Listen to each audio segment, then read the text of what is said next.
এখন আমি এসেছি এই কুম্ভ মেলাতে, যেটা হচ্ছে প্রয়াগরাজে উত্তরপ্রদেশে। আর এই কুম্ভ মেলাতে যে সবাই যে স্নান করে বা তীর্থ স্নান করে যেটাকে বলে, যাতে নাকি লোকের পাপ কেটে যায়, তা এখানে দেখলাম অনেকে তীর্থ স্নান করছে, কিন্তু আমরা যেখানে এসছি সেইটা সঙ্গম ঘাট থেকে প্রায় 4-5 কিলোমিটার দূরে রয়েছে। তা আজকে আমি তোমাদের দেখাবো যে কুম্ভ মেলাটা কীরকম কি সাজানো হচ্ছে। হ্যাঁ, অনেকেই দেখিয়েছে, অনেকেই সব কিছু বলেছে, আমিও আজকে দেখাবো। জাস্ট রোদ্দুরে তাকানো যাচ্ছে না উপরের দিকে।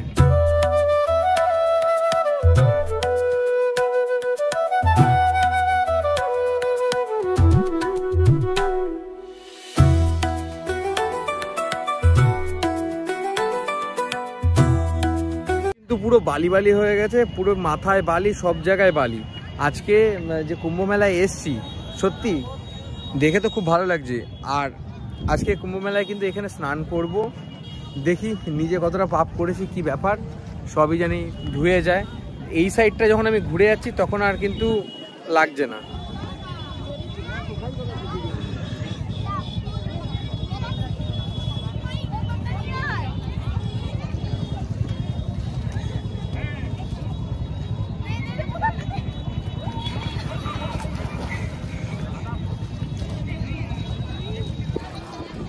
বন্ধুরা, তাহলে এখানে নেমে গেছি, বহু ঠান্ডা জল, বহু ঠান্ডা।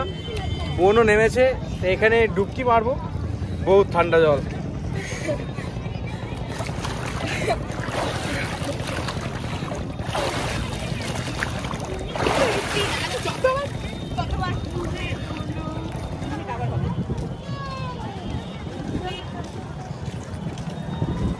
এইটা হচ্ছে সেই ব্রিজ যেটা হচ্ছে এই পার থেকে ওই পার পর্যন্ত, মানে কুম্ভ মেলা পর্যন্ত যে জায়গাটা পুরো জুড়ে দিচ্ছে। এই ব্রিজটা মোটামুটি তাও 3 থেকে 4 কিলোমিটার, 2.5 কি 3 কিলোমিটার তো মিনিমাম হবেই। এখান থেকে এরকম গাড়ি যাতায়াত করছে, বাইকও যাচ্ছে, সামনে গাড়ি চলে গেছে একদম উপর থেকে, এই বেলুনগুলোর উপরে এগুলো ভাসছে। এটা কিন্তু খুবই সুন্দর, খুবই সুন্দর দেখতে। এই ব্রিজটা বানানো হচ্ছে পুরো লোহার এর উপরে, লোহার পাত দিয়ে তৈরি। আর এখানে এই যে যেগুলো রয়েছে এইগুলোর মাধ্যমেই হচ্ছে এই ব্রিজগুলোর উপরে স্টেবল করা রয়েছে। আর এই ব্রিজ মিডিল পর্যন্ত তোমরা যেতে পারবা। দেখতে পাচ্ছ এইখানে হচ্ছে সবাই দেখো স্নান করছে, প্রচুর লোক, প্রচুর সামনে লোক। তোমাদের আরো সামনে কি দেখাবো, খালি চোখে বেশি ভালো দেখা যাচ্ছে। এবার দেখুন এখানে কত লোক, প্রচুর লোক, প্রচুর প্রচুর লোক, মানে কত লোক মুখে বলে বোঝানো যাবে না। প্রচুর লোক এখানে চান করছে, প্রচুর লোক এখানে চান করছে।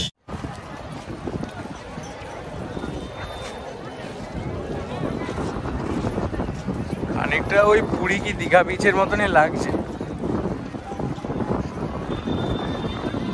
ব্রিজটা এখন পার করে এই মেলার মধ্যে প্রবেশ করো।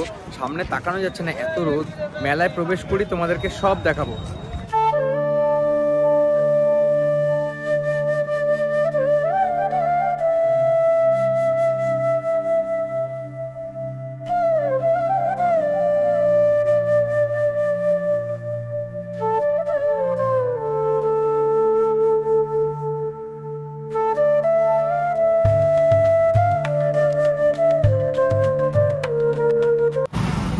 এই হচ্ছে সাধু সন্ন্যাসীরা যারা প্রথমে আসে, সেইখানে থাকার ব্যবস্থা করার জন্য আখাড়া তৈরি করা হয়েছে, যেখানে খালি সাধুরা এবং সন্ন্যাসীরাই এসে তারা বসবাস করতে পারবে।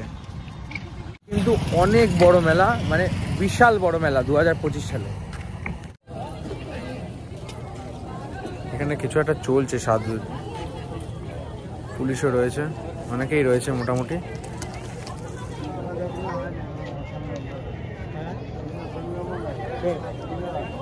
এই এতক্ষণ হাঁটাচলা চান টান করার পর এখানে খাওয়া দাওয়ার একটু ব্যবস্থা করা হয়েছে। এখানে খাওয়া দাওয়ার জন্য এই যে সাউথ ইন্ডিয়ান যে খাবার দাবার আছে, এখানে সব কিছু রয়েছে। এখানে খাওয়া দাওয়া করব, করে এখান থেকে হাঁটতে হাঁটতে বেরিয়ে চলে যাব। তারপর যা হবে সব তোমাদেরকে বলে দেবো একেবারে।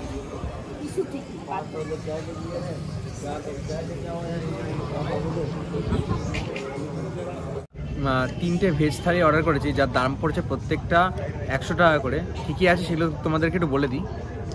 ভেজ থালিতে প্রত্যেককে দিয়েছে 1, 2, 3, 4টে করে রুটি, এখানে অল্প করে ভাত, পেঁয়াজ, এই আচার টাইপের একটা সবজি দিয়েছে আর ডাল দিয়েছে।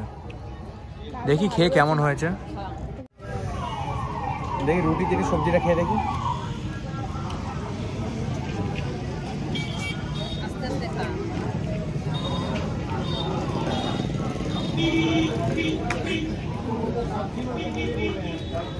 সত্যি সবজিটা সত্যি ভালো হয়েছে।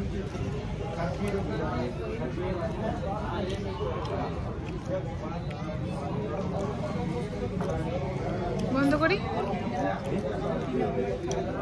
ডালটা দিয়ে খেয়ে দেবে। এটা আমার সাইলে দেবে, নিতে দেবে ভালো, তোমার তো নেওয়া লাগে না, এই দিকে খুলি আর কে বসে দেবে না।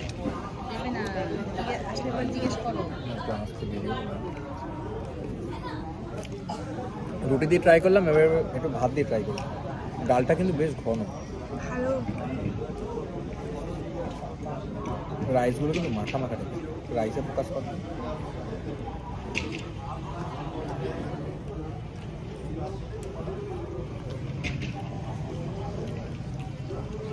কি একটা হয়েছে, পাওয়ার লো নাকি লো পাওয়ার মুড, লো বিউটি, কি করব?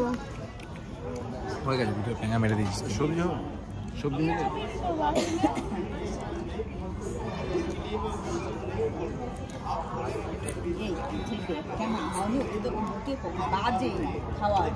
ওভারঅল কিন্তু খাবার দাবার সত্যি খুব ভালো। খাবার দাবার ফিনিশ করি।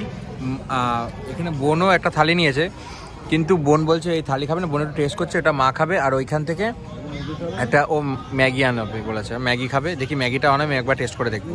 ম্যাগি আনিয়েছে, ম্যাগি 50 টাকা নিয়েছে। খেয়ে বল কেমন লাগছে।